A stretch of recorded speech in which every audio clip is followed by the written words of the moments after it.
everyone, and welcome back to another episode of the Belgian Football Podcast. My name is Ben Jackson, and I will be your host. As per usual, I am joined by Scott and Joris. Guys, how you doing this evening? Well, hello there, everyone. On the one hand, it's a holiday here. On the other hand, it's also getting colder and sniffle season is out. But apart from that, all good and raring to go. It is definitely a sniffle season, or freshers flu, as I call it. Working at a university, you can't really avoid it, unfortunately, but it's getting there. But let's focus on the football action. A couple of sniffles maybe for a couple of clubs this weekend. But let's get down to business and run through the results from the weekend. Kortrijk finally won a game. They beat Cercle Bruges 2-1. Eupen, they lost 3-1 at home to Anderlecht. Standard Liège beat Leuven 2-1. Mechelen drew 0-0 with not free scoring Antwerp. Whatever the opposite of free scoring is, that's what Antwerp are at the moment. Union, they beat Charleroi thanks to a couple of defenders. That one finished 3-1. Genk drew 3-3 with Westerlo. Club Brugge drew 1-1 with St. Truden, and Molenbeek drew 1-1 with Ghent. But let's get to Kortrijk then for their first win of the season against Cercle Bruges. Glenn de Bock was not in the dugout, despite him being listed on multiple websites as being in the dugout. It was actually Joseph Akpala who kind of was giving out the orders, and he's definitely, guys, I think going to finish the season with the best record, a games to points record at Kortrijk if he just manages to have just this one. They hosted Cercle Bruges, who themselves on a little bit of a slide, and they'll be a little bit frustrated, obviously, losing to Kortrijk, but someone was going to have to lose them at some point, surely. It was a goalless first half, a lot of long ball action, I felt, in this one. I felt at times when Cercle actually got the ball down to play, they could carve out open Kortrijk when they wanted to, but they seemed a little bit obsessed with lumping it at Kevin Denke, and it wasn't really sticking. There was a great battle going on between Darland and Idrissi. They were just at it every moment of every single ball that was kind of pumped up towards Idrissi. Darland was kind of going through him, or Idrissi was trying to be clever and win a foul, but Darland was having none of it. So that was a nice little battle that was going on. 0-0 at half time, but in the second half, Kortrijk did take the lead through Dion Dinerve, kind of looped in off underneath Varlison to make it 1-0. They then made it 2-1 in the 77th minute through Isaac Davies. Fantastic bit of pace from Ryan Alebiosu. He came off the bench and just whipped down the wing, crossed it in. Davies tucked it in to make it 2-0. And you thought, there we go. They finally got it, but they kind of made their fans sweat when Leandro Lopez made it 2-1 from a set piece in the 92nd minute. He had a fantastic chance to bring it all square, but he just could not direct his header on target. I mean, the defending on that set piece at the end there and deep into added time was horrendous from Kortrijk, and they were so lucky not to get punished. But at the end of the day, they finally get a win. It's been a long, long time coming. Frustration, like I said, for Cercle, that's a couple of losses on the bounce now, and I felt they were definitely not at their best in this one. But I don't know, guys, Glenn de Bock now comes into a winning situation, which is quite nice for him. Scott will obviously give us a nice little rundown of him. You can do it now if you want, Scott. You can do it at the end of the games. It's completely up to you. But yeah, Kortrijk winning, good for them, not so great for Cercle. Yeah, well, I didn't think there was too much in it in this game. Frustrating for Ed Still probably to have watched that game. I'm sure he was watching it at home or elsewhere still, albeit his interest is now outside the club, and to see that they've gone and won the first game without him. Glenn de Bock in the stands, as Ben was saying, his first day was yesterday, I think. Apparently he was involved in the build-up to this weekend. He was part of some of the tactical discussions ahead of this game. He was saying it is a rather strange press conference, which I'll say a little bit more in a minute, but no stranger, of course, to those who know their Belgian football. Glenn de Bock obviously played for Mechelen, most famous for spending 10 years of his playing career at Anderlecht, 206 appearances there. 36 caps for the Red Devils as well between 93 and 2002, so a respectable international career as well. And then his own coaching career starts as a T2 at Anderlecht just after he stops playing. He then spent some time as a T1 at Cercle, 3 years there, which is probably the high point of his coaching career, actually. After that, he doesn't spend too long really anywhere. Little spell at Beerschot, little spell in the Eredivisie with Venlo, a year at Beveren, Mouscron for a short period. He then has his first spell at Kortrijk, which is back in 2017-18, which was reasonably successful. So, Kortrijk fans will have reasonably positive memories of him. And then his last coaching job, you have to go back to 2019 when he was at Lokeren. And as we know, that didn't end very well for Glenn or for Lokeren. Which brings me to the rather strange press conference on Monday on his first day. I don't think I've ever seen anything quite like that. Glenn came into that press conference and basically read out a pre-prepared speech explaining why he hadn't been a T1 for the past 4 years, which I thought was a very odd place to start, particularly when he hadn't been asked about that yet in any of the questions, almost as if he justified why he'd been out of frontline coaching. He then proceeded to be quite critical of the press and talk about how he wasn't happy about the fact that news had broke about him and being in discussions with Kortrijk while he was still contracted to be a commentator with 11 Sports, and how that had caused him a little bit of difficulties in those negotiations because he was contracted elsewhere. So he came out and was quite defensive and had a pop, really, we would say, that I just felt he didn't need to kind of make. So that was kind of strange.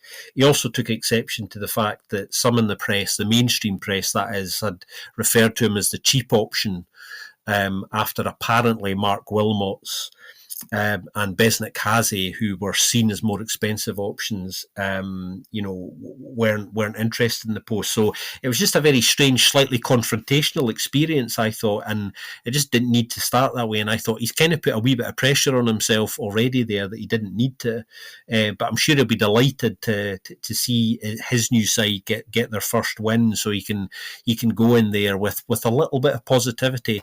On Cercle, that's their third loss on the bounce.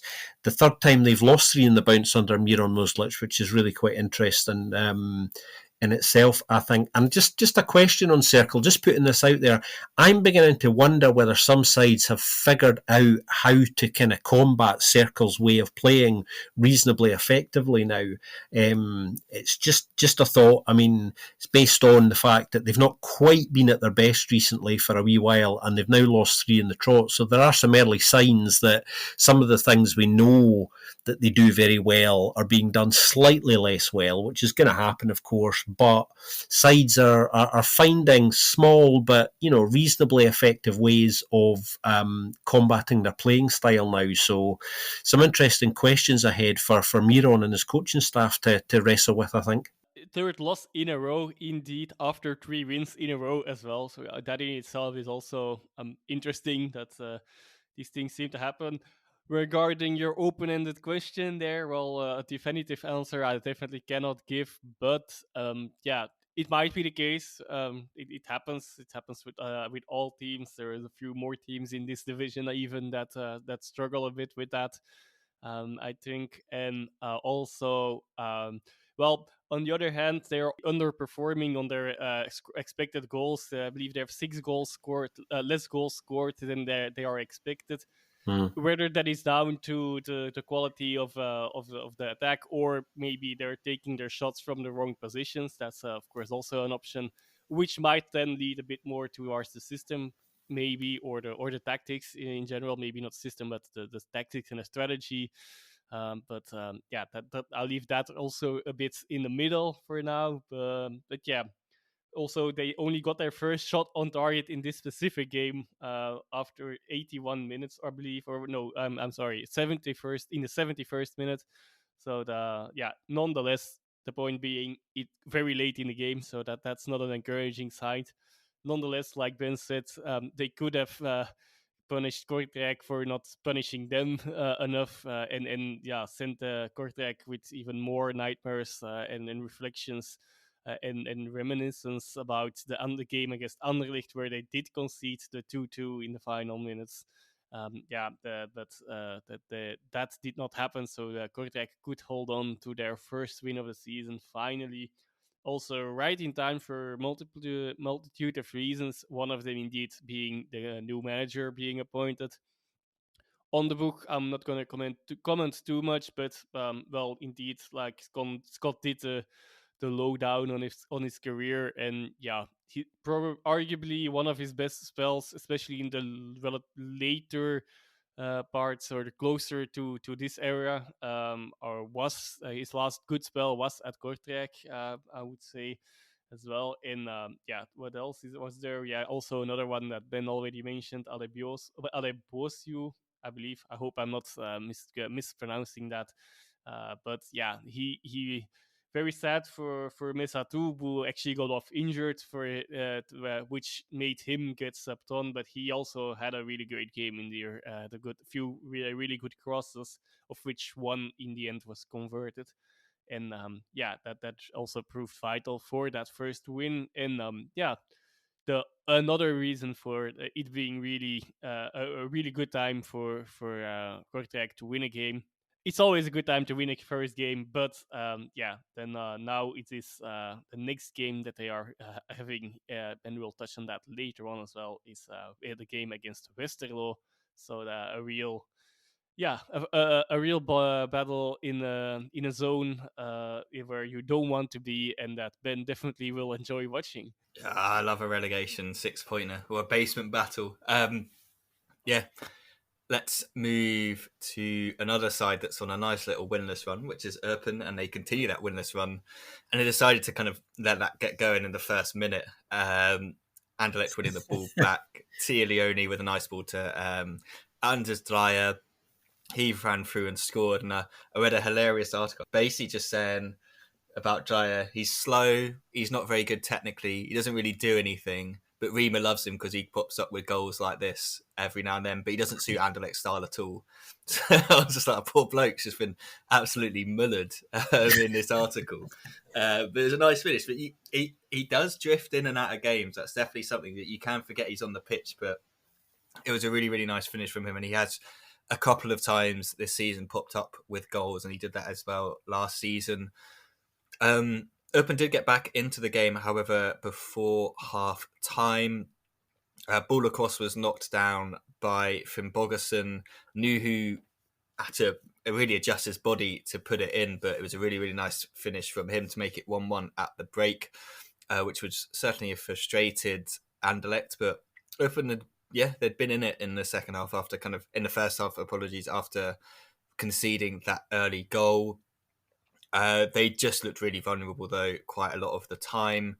And yeah, I've seen this given as my favourite player. He every week, this man is coming up to haunt me. I don't know if you guys realise, but like last week, the week before, now this week, he's just making mistakes or doing something that means that I just have to say his name. The Eupen kid, Patro Eisden. Really, really You're nice. Getting better and better every week. Exactly. That's why it's happening. Thorgan Hazard with a cross to the back post. I thought this was a Vasquez goal, but I've seen it somewhere else being written down as a Pashoy's own goal. Vasquez did then get his second, what I believe was his second goal in this game. Ball over the top. Pashoy's just absolutely messes it up with the clearance. Vasquez runs through to tuck it in. I think I said either last week or the week before, guys, that I was interested to see what Vasquez was like because we didn't really get much of a look at him. And I think he definitely is adapting to the league, but he clearly knows where the goal is eventually. He did have a couple of other chances he probably should have put away. Ended 3-1. Eupen now get their fourth defeat on the bounce. Anderlecht end kind of a run of a couple of draws. Interesting kind of stat, I guess, that came out this weekend or this week. The new, it's not called FIFA anymore, is it? It's called like EA FC game dropped, and I think the highest rated player in our league, guys, is Kasper Schmeichel. I thought it was quite weird. It's clearly one of those. Well, he's won a Premier League. He must still be really, really good. So yeah, he is, according to the headset EA Sports, the best player in Belgium. Wow. I think there's another man who can probably stake a claim to that we might talk about a bit later. But frustration, I guess, for Eupen, this was one of those ones they'd put down as they probably wouldn't expect to win. But after the run of 3 defeats in a row, this now being the 4th, and I think I said last week they've got a tough run coming up as well. It's starting to look a little bit Groundhog Day for the Pandas, isn't it, Wes? For Anderlecht, they get another win. They keep this unbeaten run going, which is, starting to look a little bit impressive, even if the performances aren't always convincing. Yeah, it's curious, isn't it? I think the Anderlecht fans still have some grumbles about the odd thing tactically and the odd selection issue. But at the moment, I think Brian Reimer's obviously got the moves exactly where they want to be. Currently 1 point off the top. They're right in that mix at the top.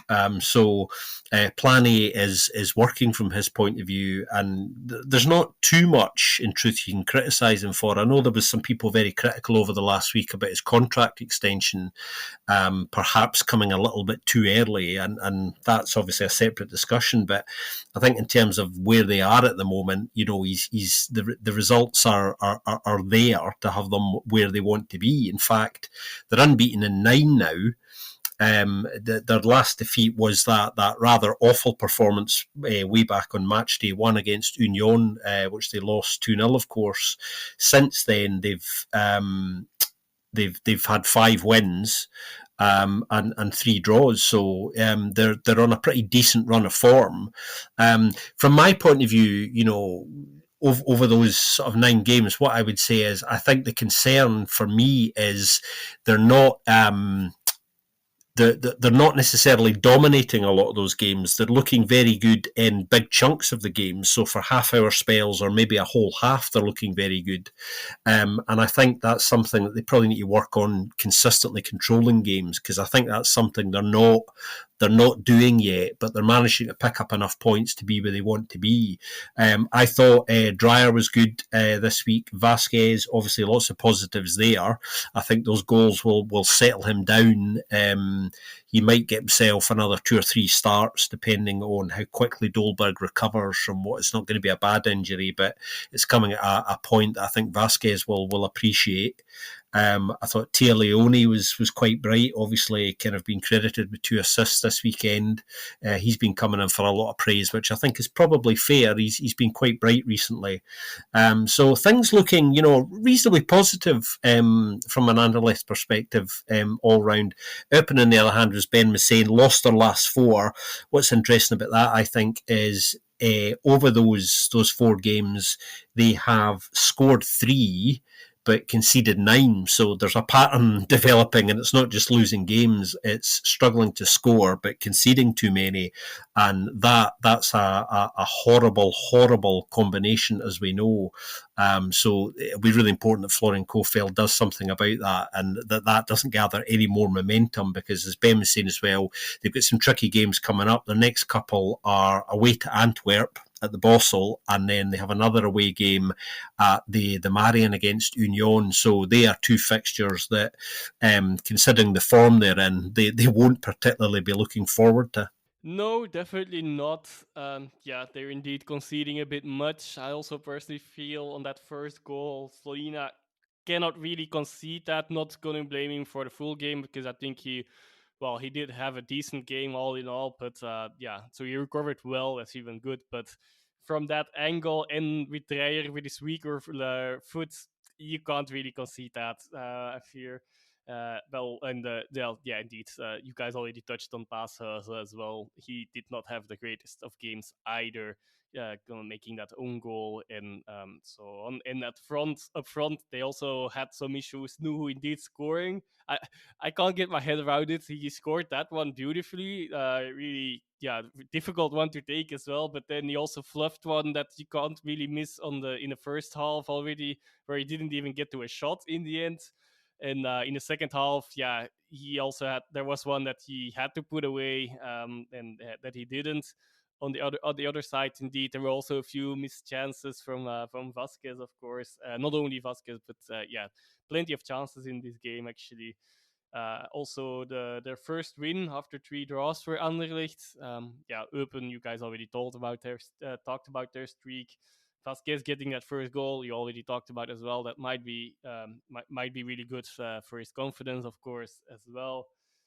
But yeah, nonetheless, I'm still not sure how they actually are at the top in the top of the ranking, because half an hour spells of games, that's already a lot. I haven't seen that from them this season, and like they're also playing. Even in this game, it turned out okay, but like they started again like really defensively in midfield actually, or at least on paper. And yeah, it somehow seems to work well enough so far, but it all still also feels like it could fall apart very easily at some point of the season. But so far so good for them, of course. And well, one thing I want to point out, of course, is yeah, at least they seem to be starting really well in games now as well. So their focus is there from the beginning. This was the Breye's goal, also was the fastest goal this season after 28 seconds against Eupen. I believe the second fastest one is still also their other the one they scored against. I think it was Dolbergs that scored against Westerlo after 31 seconds or so. So anyway, they already got a few goals in that first minute. That is, of course, it's always good. It helps to start games well to get some results over the line as well. Yeah, no, I think you guys summed it up nicely. Let's move to Leuven. This was a strange game. Leuven against Standard Liège. Standard should have been, in my mind, way ahead by half time. If people use the FootMob app, they've got that great kind of like momentum thing, which shows you like who's got momentum at each point. And if you look at the first half of this one, it's just red with like two little bits of green kind of near the beginning of the game, which I think is when Bodo had to make like a save. And then Leuven had a couple of set pieces. But basically this first half was just Miguel, Pletinks and Xingtieni just heading balls clear or trying to clear the ball like constantly. As Standard just had all the ball, they had everything, and Leuven just looked horrific. They just had nothing going forward at all. The ball just wasn't sticking. They weren't playing any sort of nice play. Midfield wise, they were just getting dominated. Hayden, Kwabi, Alzate, just I think I've mentioned it before, but the space between Leuven's midfield and defence is just it's so big that like any kind of slightly creative player that wants to get into that space has like complete freedom to get into that space. Gineppo clearly just wanted to run at anyone that was in front of him. I mean, Gineppo, he's one of those players I think I'm probably going to say this every week. Love watching him, but he's just got no end product at the moment. He's just all fancy tricks and stuff, and he can create openings, but it's not quite there yet. But hopefully, as he builds fitness, it will come. They eventually took the lead, not through any kind of real nice play. It was just basically like a long ball kind of over the top from Steven Alzate in between Pletinks and Prevot. Prevot comes, Pletinks leaves it. Kanga's like, well, I'll just take that. Thank you very much. He just nips in, goes around Prevot, tucks it in. Fully deserved 1-0 lead for Standard Liège. It honestly should have been so much more. Half-time comes and Mark Bryce throws on a player that I've been saying to you guys, I don't know what he's good at. No offense to him. If someone can tell me what they think his main strength is, please, do let me know. Thibaut Vletinks came on, not to be confused with Vletinks. I'm sure I think we've done that already on this podcast.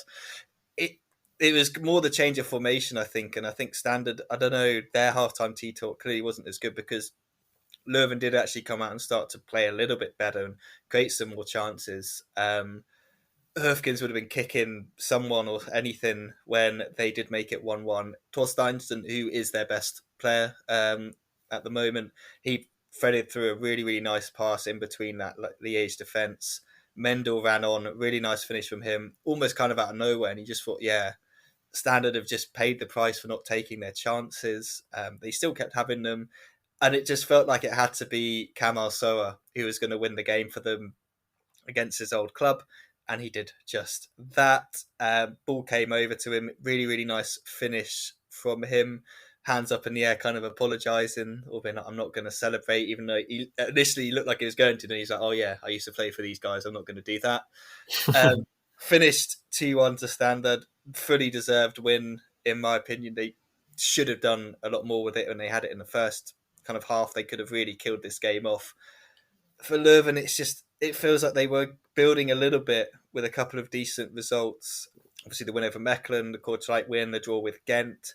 But this felt a little bit like, yeah, there's still so much vulnerability in this side, and it's, I don't know, a really good team should be able to pick them apart, especially if you've just got a player that can sit in the hole and just create, because they just leave that space so open. Because, well, I don't know what you guys think, but that midfield two of Schlevers and Joran Dom is just, they just don't really seem to complement each other that well, or don't really seem to work. Because you got Torsteinson and Aziz in front being the kind of more creative saves, but these two just, they're not, neither of them is really defending, even though you think Dom's kind of that, you'd presume he'd do that because he is technically can play as a defender, but he doesn't really do it. So the midfield definitely needs work in Leuven. For Standard, Carl Hofkins did say, didn't he, guys, that you can judge us now when with the transfers done, and since then they've gone unbeaten, although they can't win at home, but away from home they seem to be pretty decent at the moment. Yeah, well, Ben's just given us a really, really good tactical analysis of Leuven's issues there very succinctly, I thought. So it was very nice of Ben. I enjoyed listening to that, and I completely agree with all of it. I think there is something missing in the balance of that midfield, to join them up, and that's a player, obviously, with a very particular profile. What we do know is they don't have a player with that profile, that's for sure. Mark Bryce is obviously, I think he's aware of it. I think he's trying to find a solution with what he has. I think the question is there some kind of solution, or even a patchwork solution that might work in the short term, and that we don't know the answer to yet. That might have something to do with formation changes as well at certain points in a game to try and kind of combat those issues from a Leuven perspective. But yeah, the issues remain the same. The interesting thing for me about Standard is they finally managed to actually completely dominate and control a game and ultimately kill it off. I was talking about how my biggest issue really with Anderlecht at the moment is looking quite good in chunks of games but not managing to really dominate games. Well, Standard managed to do this, and they managed to kind of get the win in the end. While this game was going on, I did say to the guys in the group chat, can Standard kill this? Particularly when they were creating chances and playing well at 1-0. Thorsteinson and Ben was saying, provides for a really nice equaliser, and it looked like Standard were going to do Standard type things and let the game get away from them again. But they managed to create more chances and win the game. And I think that's the biggest positive Karl Hofkins will take out of this, the fact that they controlled this game in a way that they would want to ultimately, and they need to do that consistently. That's the kind of standard they're trying to set, regardless of who they're playing. The most pleasing thing about it, obviously, will be the fact that this comes at a time when they have what is probably the most anticipated game of the season so far next weekend at Schlesien, when a certain Ronnie Deila brings his Club Bruges side back to Schlesien for what I'm certain is going to be a very, very spicy atmosphere. Kamal Sowa looking quite good in this game, and started well, in fact, at Standard, 2 goals and 3 now. We know the creative and offensive sort of firepower he can bring and provide to a side, and he's exactly the sort of player that Standard have been missing.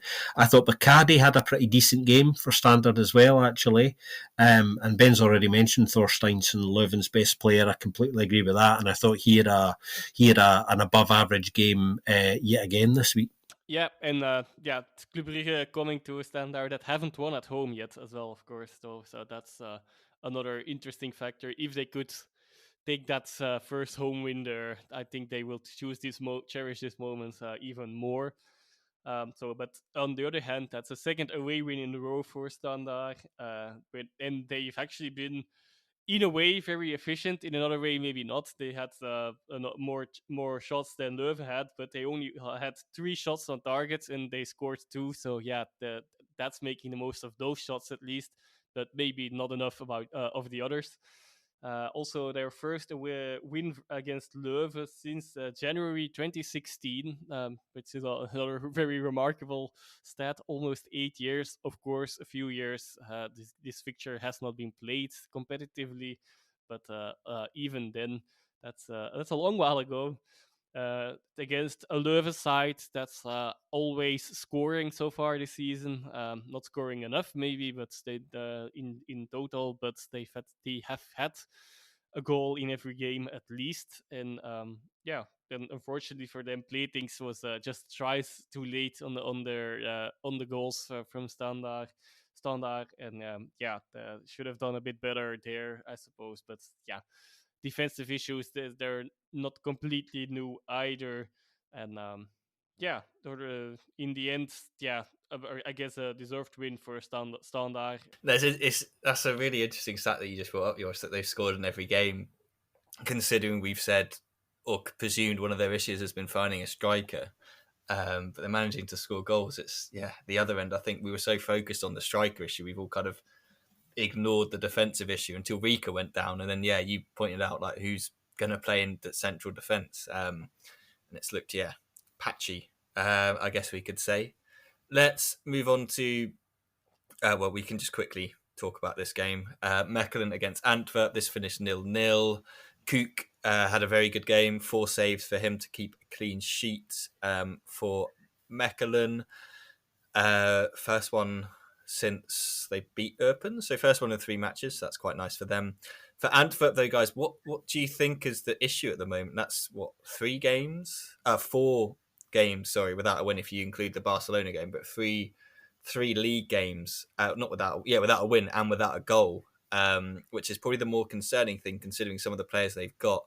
I'm keen to hear what your guys' thoughts are about why Antwerp are struggling to score at the moment.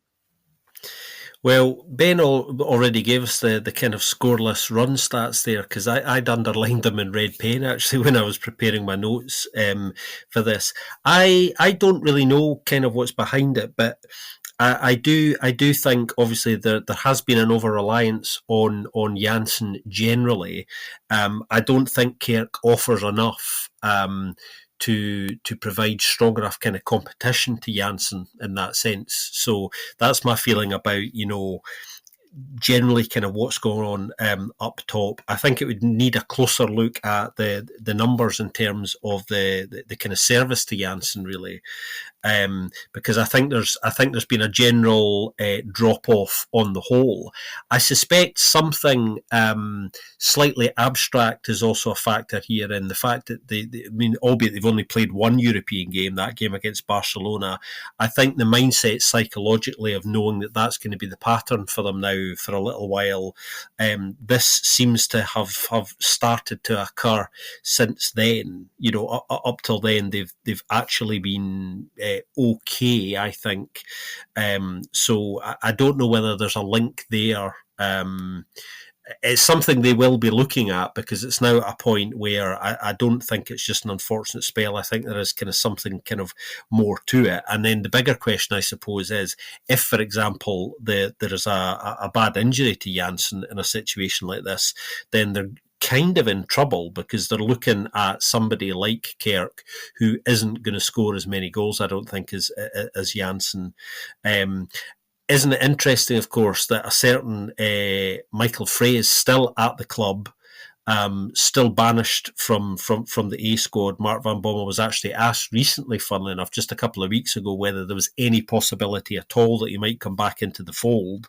And he said absolutely not. He said, Michael's said too much for that to be the case. So I think relationships on a number of levels have reached a point where even if there was an inkling that maybe they wanted to do that for understandable reasons now, then that option has long since gone. But it's the question that I think Antwerp fans will be discussing en masse in private at the moment. Luckily for them, of course, they're also still not conceding many goals. They've conceded more in that one game against Barcelona than they have in the whole league season so far. So that which is 5-4. So that at least that's that. Well, I feel like these are the kind of games that last season they, unfortunately for my team and some other teams, they would win, and now this is actually they don't. So I do feel like it's mainly a bit of a misfortunate thing, regardless of what. In spite of what Scott said, I think it's like it's just a little bit of misfortune this season, or maybe balancing from last season, where then it maybe went well, despite performances that were similar, like this one. they could have won this game, of course, as well. But yeah, of course, that's it's a very obvious issue that they are having there. What the solution to it is, yeah, that's something I'm not qualified to answer. But yeah, last goal was against Westerlo in minute 84 by Muya, which was still before that Barcelona game as well on their hands. So yeah, there's some learnings from that game to, I guess, suppose as well. Also, they already dropped 13 points now after 9 games. Yeah, last year that totaled the exactly 0 because they had won all their games up till there. So that's a big difference, obviously, as well. Yeah, quickly a little bit on Michela as well. Then I feel like actually Lauberbach could have even done a bit better and actually put that clean sheet streak actually to bed as well at a few occasions. Especially, I believe there was one quite big chance that he really missed. One of you already mentioned.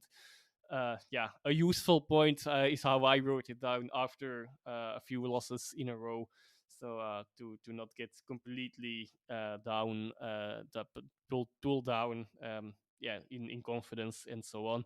And I feel like Konate had a really good game as well from their outfield players, which yeah, I'm sure will please a lot of Mechelen fans and especially Scott here on the show here as well. Yeah, it seemed like a perfect game for a Konate to kind of get stuck in, get himself about as well, which we know he definitely does like to do.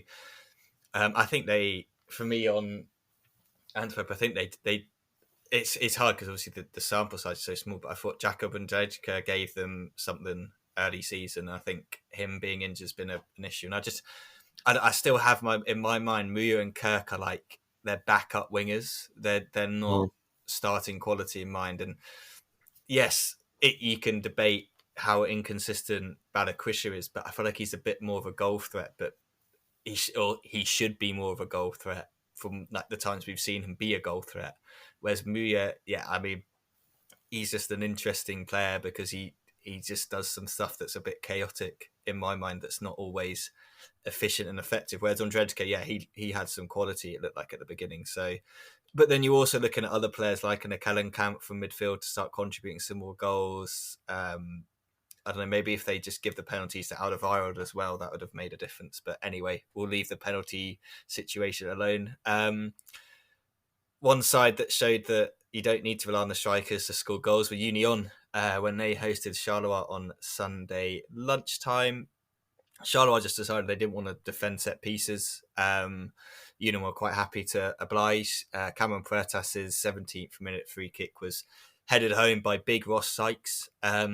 And I believe, guys, I think this was his third goal for Union, but his first with his head. I think his other two have been really nice finishes with his feet. So it's quite interesting a man of that stature to finally score with his head. Charleroi did get back into the game, however, really nice kind of winning the ball back in midfield, pressing a kind of very kind of casual Union playing out from the back. A ball eventually found its way to Ode Dabar. He found it through to Parfait Guegon. He took his kind of time to get the ball into the back of the net. It looked like he'd taken a really poor touch initially, but then he did eventually finish to make it 1-1. But by half time, Charleroi were 3-1 down. Christian Burgess headed in another set piece, and then Ross Sykes headed in another set piece to make it 3-1 to Union. Frustration for Elise Mazu. Some interesting stuff that came out from him at the end of the press conference. And guys, I think this is probably a good time to bring in a listener question that we had on Charleroi. It came from Ben in Vermont, as he's emailed in. He's like, hey guys, great job on the show. Look forward to it every week. Thank you very much, Ben. This is Ben, it's not me, emailing in and saying nice stuff about us.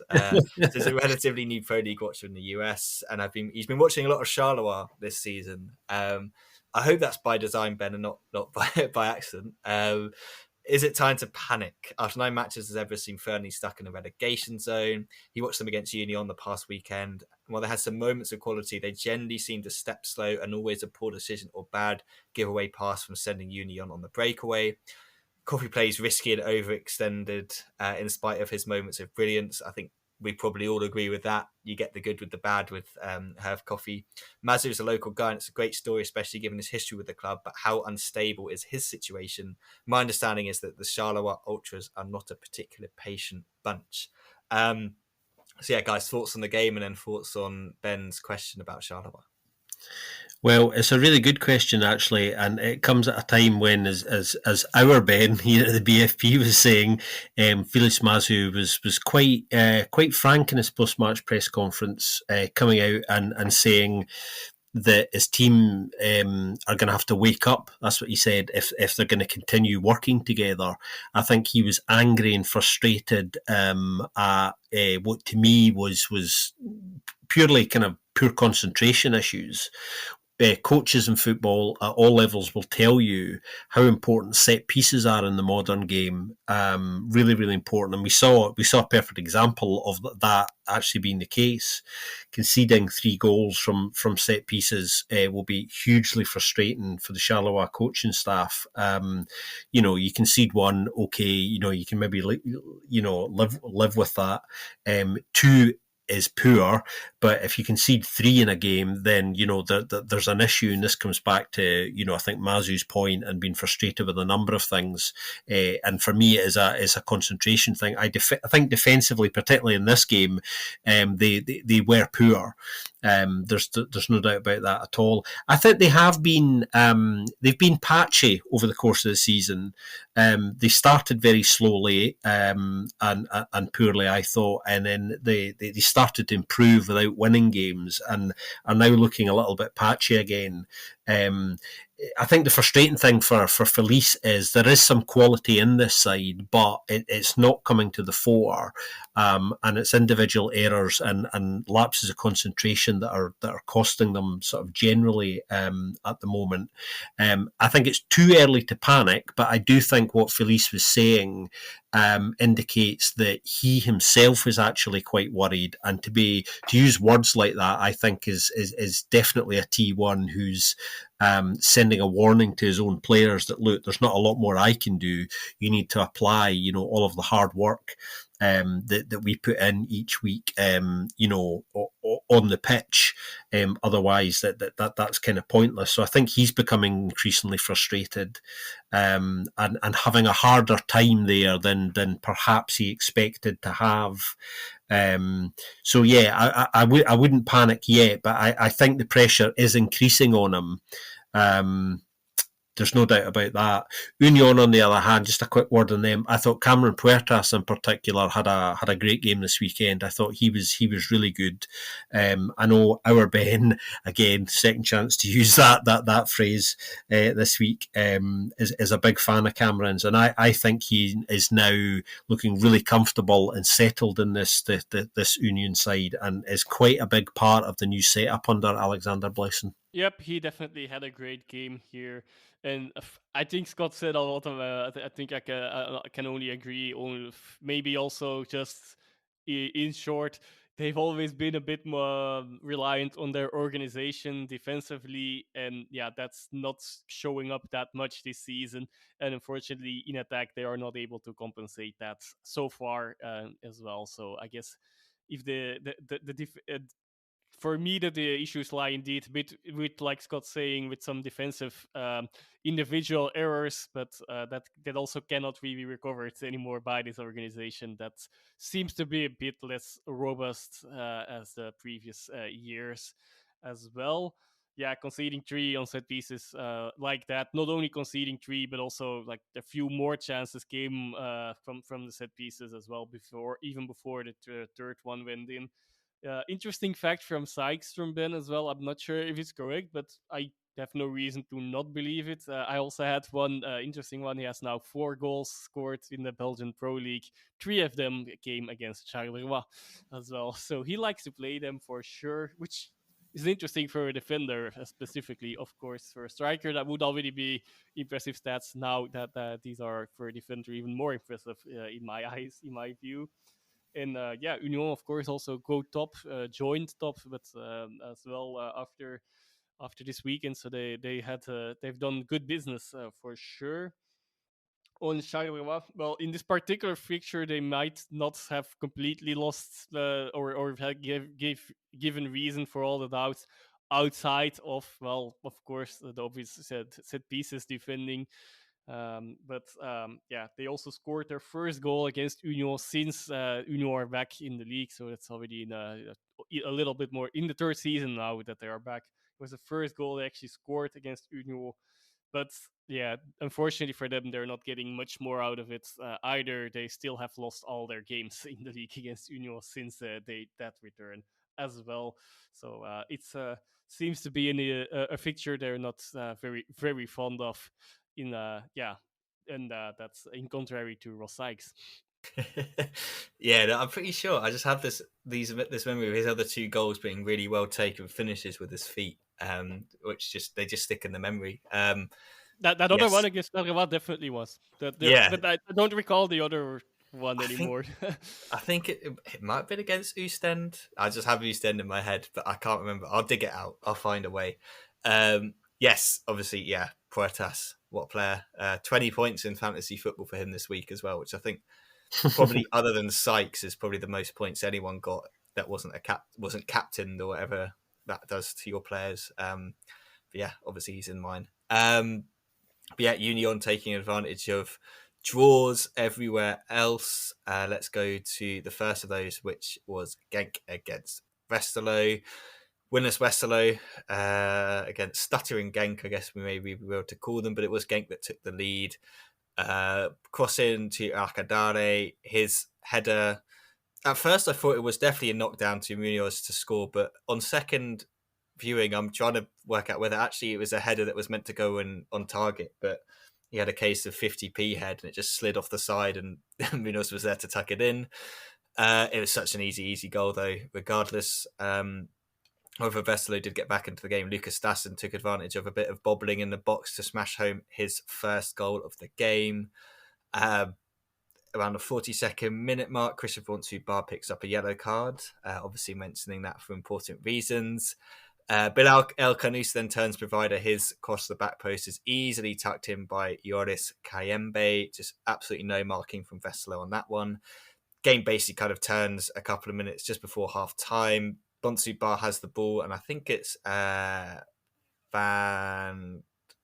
Van den Kerbus? Yep. He came on for the injured Nasir Chadli. He's all over Bonsu Bar, grabbing him, pulling him. Bar pushes with one hand, and then his other hand swings back round, hits Van der Kerbus in the face. He obviously goes down like he's been shot. Bar gets himself sent off, and he's just in absolute pieces again. After receiving a red card. Into the second half we go, and Genk actually make it 3-1. That's how poor Westerlo's defending was. On the counter-attack, Kembe finds Paintsel. Paintsel from the halfway line just runs all the way through, puts it in to make it 3-1. Westerlo ring the changes. Van Eno comes on, Turelommans comes on, Ed and Daki comes on. Daki turns provider for Lucas Stassen to bundle in his second goal of the game. I saw one of those accounts. It's like one of those like football wonder kids accounts. It's like Lucas Stassen scores 2 goals to make it this amount for the season. Isn't it remarkable? And it's like, did you see his second goal? Like it just hit him on the thigh and like rolled in.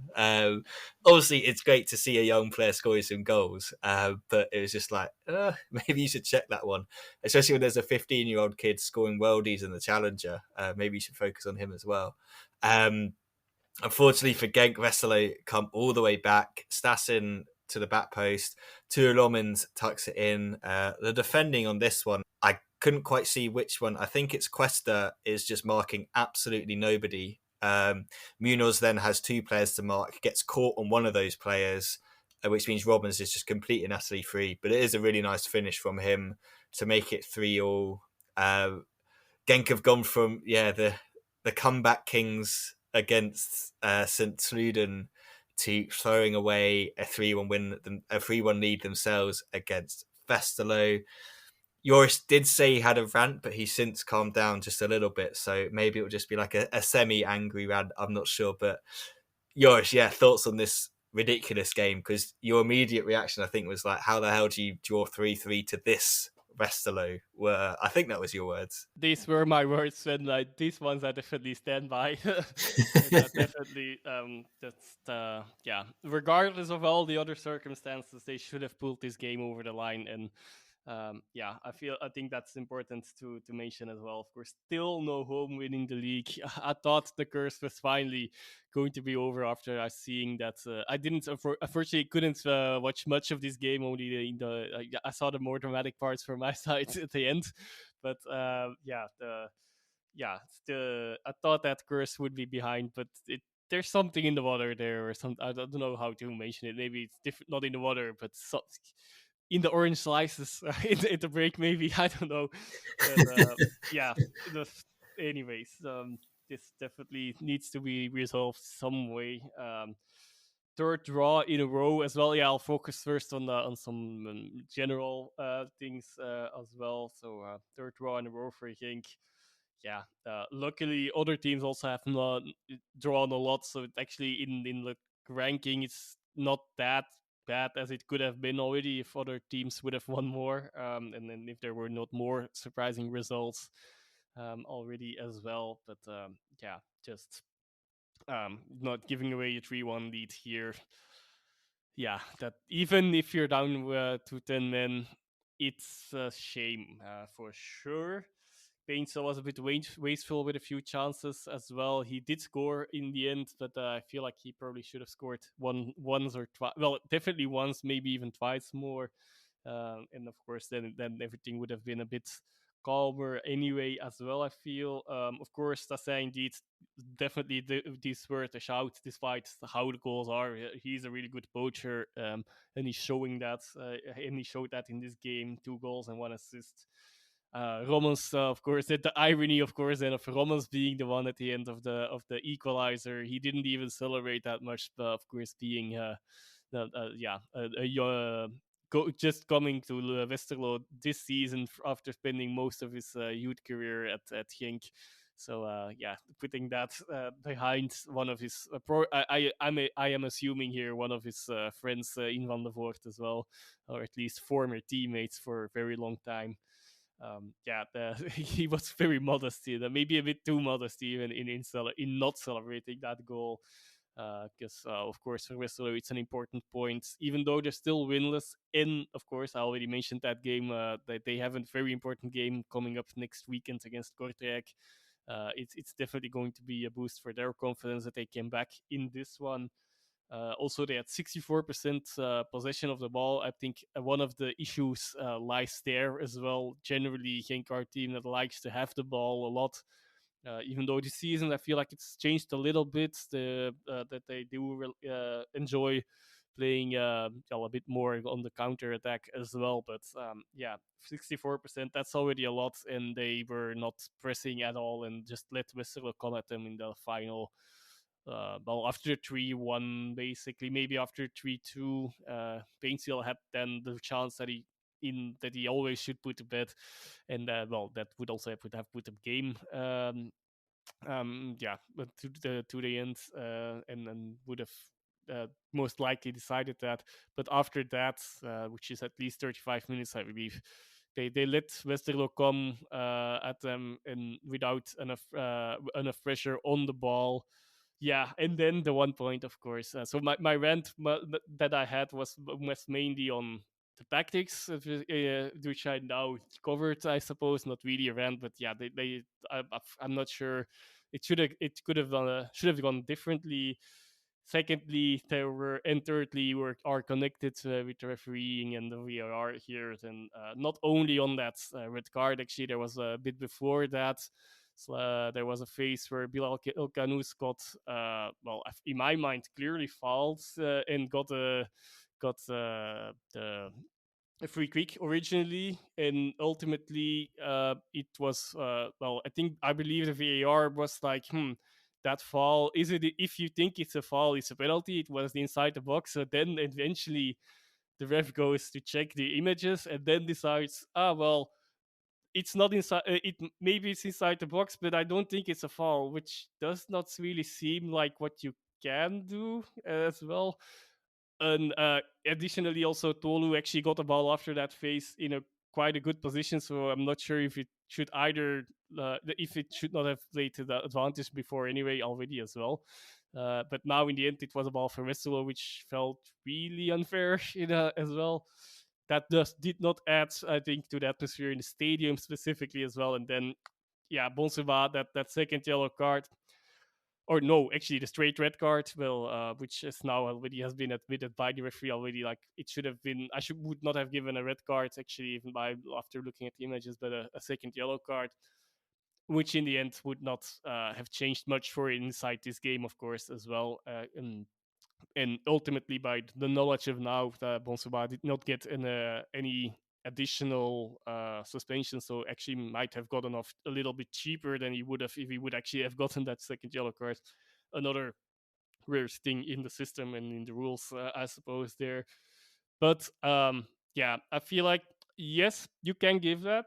Also, the same with the ones against Anderlecht. Actually, everything he got, I feel like you can give that, but there's a bit of consistency that needs to be there. Then yes, you can give them, but like, why does he get them while you see all this kind of actions a lot in these games? I saw Matsuo on Galarza even in this game. That's actually the main issue: the inconsistency inside one game. Getting away with just a foul after also hitting Galarza in a duel with his elbow or hand, I believe.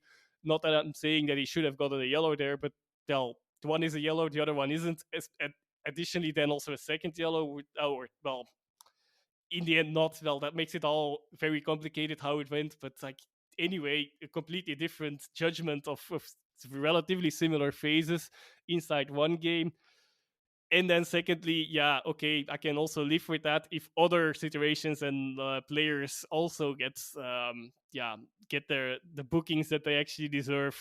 Which here I'm not looking at specific similar situations, but more at a few players, I suppose you could say, maybe also even inside the Genk squad, but just across all teams that get away with a lot worse, and they get away with things. And here, in the that part is maybe a bit of a rant, but more like I'm just wondering why there can't be this kind of consistency. So I can live with the cards if the other ones also get given for everyone, and I feel like we will get a lot of more players sent off, which maybe is what should happen for the game to change a bit then as well. But we all know this is unfortunately probably not going to happen. Yeah, and then I find this very, very light ones, both the red cards he received so far this season. Rant out, if you still call it a rant, but I'm out here. That sounded very cathartic. So hopefully that's worked for our Joris. We've been talking a lot already this week about the basics sides who are struggling to score at the moment, sides who are struggling to defend, and sides who are letting their concentration go at key moments in games. And for me, there's another interesting example of this: the equaliser, Romans one for 3-3 right at the end of the game. That for me is purely a concentration issue. Players have just switched off and actually just stopped playing. And as a coach watching that on the touchline, it's just tear your hair stuff out. It's just simple, play to the whistle, keep playing the game, guys. You can actually see when you watch it that simple things don't happen because players just have effectively stopped playing. They think the game's over.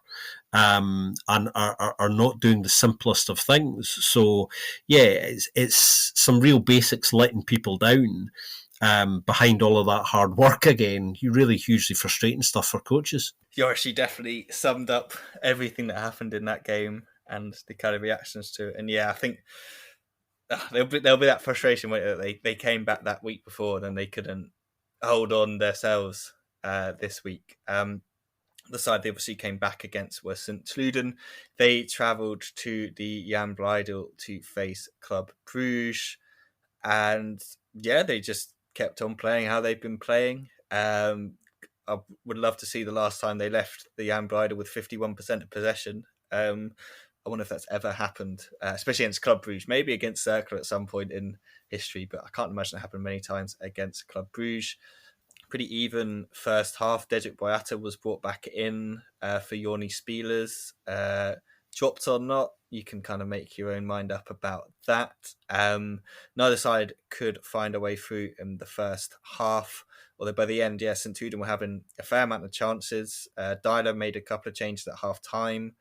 Yorni Spielers came back on. Onyedika, who, I don't know, I think he's starting to see him as a little bit of a liability. That's just me reading between the lines in terms of he does pick up a lot of yellow cards, and he's probably quite lucky to not pick up more second yellow cards, in my opinion. He gets himself about. So he brings on Eder Balanta, Scott's favourite player, who Scott probably hoped disappeared by now, but he's back. He's kind of the same. He loves picking up a yellow card as well and does kind of the dirty work for them in midfield. But club did take the lead just after half-time. Maxim de Kuiper's ball to the back post was smashed in by Andreas Skov Olsen. That gave him, I think, I can't remember how many goals for the season, but basically put him level on goals with Aboubakar Koita. Yeah, 6 goals.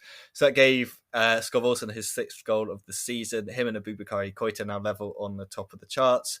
But Aboubakar Koita decided that he didn't want to be level with Andreas Skov Olsen. 65th minute, he picks up the ball from Janis Stoikers. Players just back off. Dennis Adoy backs off. One of the other centre-backs, I think it might be Van der Mechelen, backs off. Koita's like, okay, then I'm just going to dribble into the box and shoot. Hits the bottom corner. Mignolet can't really do anything about it. And it's 1-1. Neither side could break the deadlock after that. Club had a couple of chances. 20 shots at the end of the game for them, 12 shots at the end of the game for St Truden, but it finished 1 goal apiece. It was getting antsy on the sidelines as well, guys. There was a moment where Torsten, I think, was telling everyone just to calm down because someone went down with a head injury, one of the St Truden players, which caused a lot of anger on the Club Brugge bench. And yeah, a couple of Think's assistants were like pointing at their head quite aggressively to tell everyone, look, it's a head injury. You got to stop the game. Interesting, yeah. We've lauded clubs kind of attacking power, I guess you could say, and talent, but that'd be quite frustrating. That's now 4 draws on the bounce for them since they drew with Besiktas. They've only scored 1 goal in each of those games. For St Truden, since losing to Cercle Bruges, they've now got on an unbeaten run, 3 draws and 1 win. But those draws, yeah, the draw with Genk, they probably should have won that game, considering they were 3 to the good. This one, I don't think they'll come away disappointed at all, guys. I think at the grand scheme of things, they're playing well. They drew 1-1 away to Club Brugge. They haven't lost to Club Brugge now for, I think, is it three matches?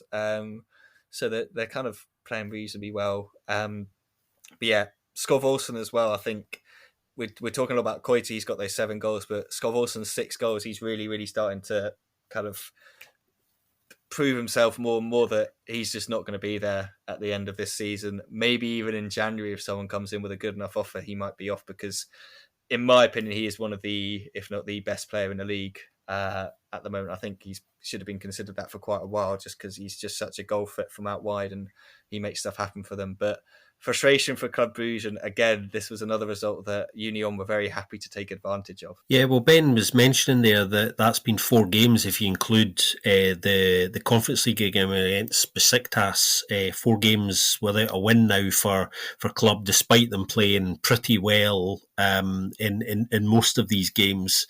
But more interestingly, we've been highlighting recently some of the defensive issues, question marks around there. The Spilliers, was he dropped? Is it rotation? That debate will probably go on forever. But that aside, Boyata didn't have a great game. He's been given an opportunity. You wouldn't necessarily expect him to be honest, because he's rusty. He's not been playing regularly.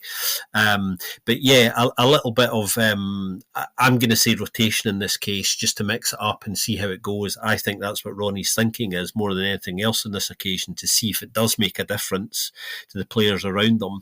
Interestingly, actually, on the defensive issues with club, Bjorn Meyer played for Club Next this weekend in the Challenger Pro League as well, so he's not a million miles away from being available again, and it's just a match fitness issue obviously there, so that might impact all of this kind of shortly as well. But the really interesting thing is, I think that's now 10 games if you include the European games since club last had a shutout. So although Ronnie was saying last week, I'm not overly concerned by supposed defensive issues, I don't really think we have a problem. There is an issue there, and that definitely makes it difficult to avoid at that particular stat. Not having had a shutout in 10 is not good.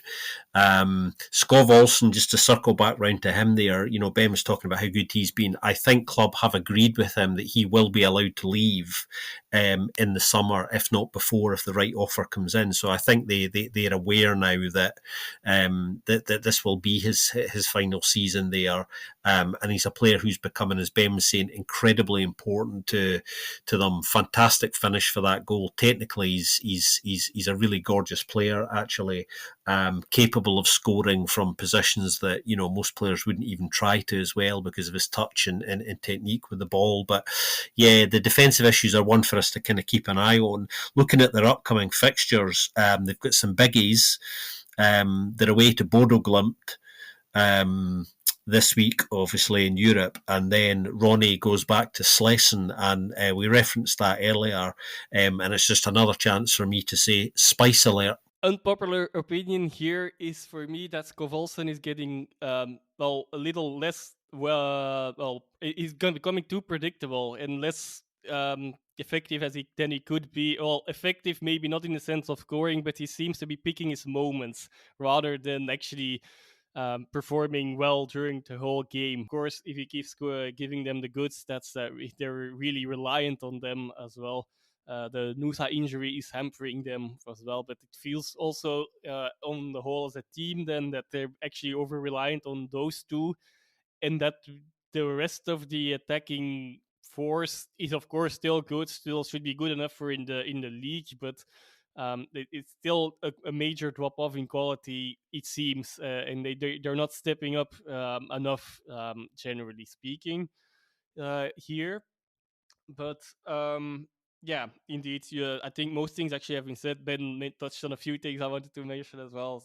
Actually, the same storyline of Skovolsen getting the top scorer, and then Koita thought maybe not this year, this time yet, because I feel like probably it might happen at some point during the season that he will be level to him, or or even overtake him. But so far, not.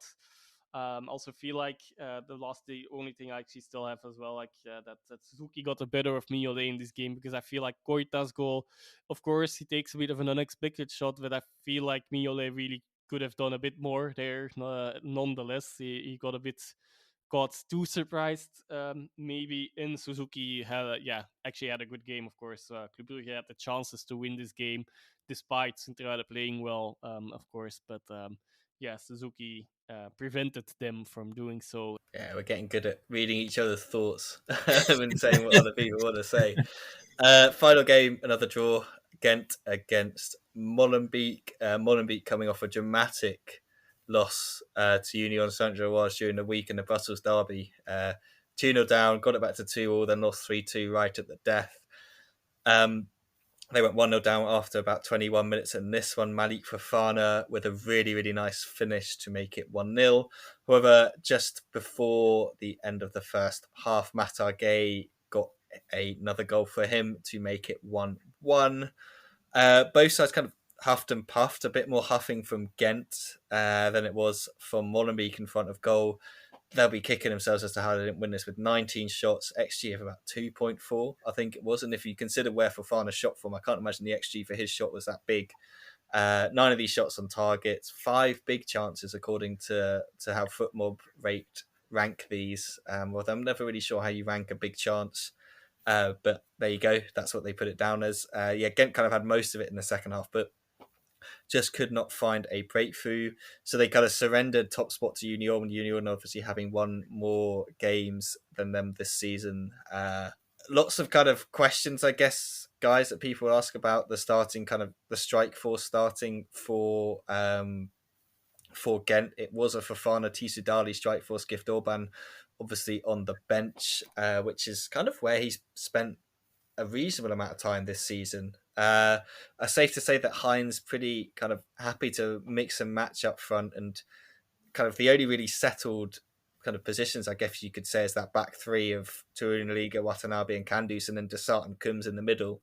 Brown, Samwars, Gherkins came in, but yeah, he obviously had to go off after 37 minutes for Andrew Hulsager. So frustration for Ghent, another reasonable point for Molenbeek. Like we said last week about them, they're picking up points against the kind of the bigger teams, which is just good for their kind of prospects this season. But for Ghent, at least they can kind of take some solace in that no one else really dropped points. No one else kind of gained points on them apart from Union, but they still remain level on points with them at least. Yeah, I think Ben said it all there, actually. Big Hein was pretty exasperated after this, said that they only had themselves to blame because, as we all know, they should have won this game with the way they played and the chances they created. I think, Ben talking about the rotation and Orban perhaps not playing as much from the start as people would expect is a really interesting talking point, because Big Hein does like a bit of rotation, and that might go to the heart of why they're dropping points that ultimately they probably shouldn't be, when you consider how well they do on the whole in most games. They've been dropping some points recently that they just shouldn't be, and they definitely did it here in a way that he did come out afterwards and say, look, this is it's all self-inflicted. Molenbeek will be delighted to have got a point out of this, because they I don't think deserved that. So I think despite Byron and Gay actually having on the whole a decent game and have been a decent sort of partnership actually since they started playing together regularly.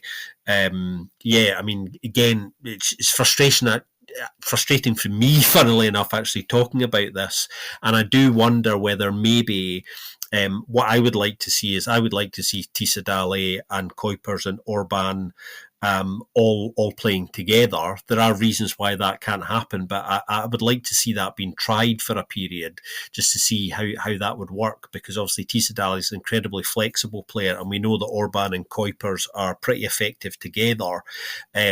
So I think part of this is about Hein trying to keep everybody happy and give everybody a bit of game time. And we know that Tissoudali has been eased back in very, very, very slowly because of fears about that horrible injury that he had. But he's now at a fitness point where he's able to kind of start games regularly and contribute in a really positive way. But yeah, I mean, is it worth rolling the dice and trying something else? Because I think there can be a case of too much rotation. He did say something really interesting last week, Hein, in his press conference, when he said, I think there are players in our squad who can play better and perform better. And I don't know whether, as a coach, part of his thinking around his rotation is linked to that as well. It's a very interesting one, that, because they have enough quality in their side to do very well this season, again, as I've said quite a few times. So to drop some points recently when they shouldn't will be particularly frustrating for them. And I think adds a little bit of pressure that, needn't be there. It's back to the point I was making a little while ago about some basic things. There's some concentration issues and just consistency, simple football things that if you don't get right can kind of multiply in size of problem for you very, very quickly. Yeah, I'm not sure if I do want to see that rotation that Scott said, because that might mean that Fofana will be playing this. And I feel like he scored his first goal, so that's a good moment to talk a bit more about him, of course. But it's not only that. Okay, he probably actually could have scored a few more in this game even as well. But I feel like he's actually having his breakout season as well against Antwerp last week. he was also the standout Ghent player as well, even though that was not the greatest game, and that was a bit because of Ghent's tactics, which in this specific game, actually coming back to Antwerp from way before in the episode, might have had something to do with that game ending a goalless draw. Specifically, but I feel like there he had a really good game, and before he's starting more and more, and he's showing more than just a few glimpses of his quality as well. I actually would still like to see more of that, for sure. But okay, he did finally get his first goal of the season, and also in the league overall, and that's definitely going to do him the world of good. But not only him, but also the rest of Ghent were lacking efficiency this weekend. But yeah, all in all, they had a good game. I think just frustrating to lose some points after that, of course. On Molenbeek, not again, also not that much more to add. I suppose open-ended questions here, more like they seem to be getting are they getting stronger by the week, question mark, or are they just getting more resilient as well, a bit defensively, a bit more resilient indeed. Well, and well, even though of course, indeed, if Ghent converts a few more chances, we speak about a casual and easy win. So that's how close things can go. But they are getting some points where you would not expect them now. After already getting some points that you would in games that they should win if they want to stay in the league, and so far they are doing more than that, than just that, and it's interesting to see how that will evolve throughout the season, of course. But a good point for them, and I'm sure they will be happy with that. And well, final thing on Ghent, and maybe so joint leaders now after Union caught them, and it's Anderlecht right on their tails. But already 8 points drops again compared to last season. It's just for the overall view, I guess. There's 8 points less won by the leader at the moment, by the leaders in this in case, of course, than last season after the same amount of games. Just showing that a lot of points are dropped. That's a long story short. Yeah, I think that's really, really interesting, though, Josh, 'cause I think that speaks to how competitive it is going to be this season. I mean, it felt competitive last season, don't get me wrong, but it feels just as kind of wide open this season because the kind of change in some of the teams losing their key players and how kind of no one's really taken it by the scruff of the neck just yet, which is good. We want that kind of parity, that evenness at the top. And I think to me, Molenbeek are just looking more and more like settled in the league. But I think you're right. They are kind of, I was going to kind of say maybe they look like a team that isn't going to lose 7-0 again, or 7-1, I think it was. But then you're right. It's kind of like, well, if teams start taking their chances again, then maybe that could happen again. But Defourni's been playing quite well in goal, to be fair to him. So let's give him some credit. And I think up top, Gay and Biron, you mentioned it, Scott. I think as a strike partnership, I quite like that. Big man, small man. It's always good. Before we get out of here, let's go down to the Challenger Pro League, where, speaking of kind of goal scorers and stuff like that, there's a man he just can't stop scoring at the moment, can he? Over to you, Scott, for kind of the ins and outs of the Challenger this week. Yeah, it's been a really quite exciting weekend in the Challenger Pro League. Matchday 7 score roundup. Zulte Waregem lost 1-0 at home to Club Next. RFC Liege beat Lommel 2-1. Dender lost 3-1 at home to Young Genk. Beerschot drew 1 each with Oostende. Anderlecht Futures and Liège played out a really entertaining and quite dramatic 3-3 draw. More about that in a second. Frank Boran lost at home 2-0 to Serang. Denza and Beveren played out a 0-0 draw, and SL16 lost 1-0 at home to Patro Eisden. So Lommel remain top despite their second defeat of the season.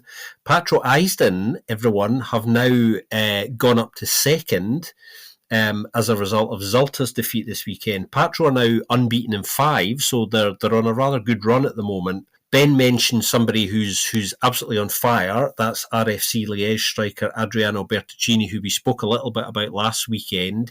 He's got another goal this weekend.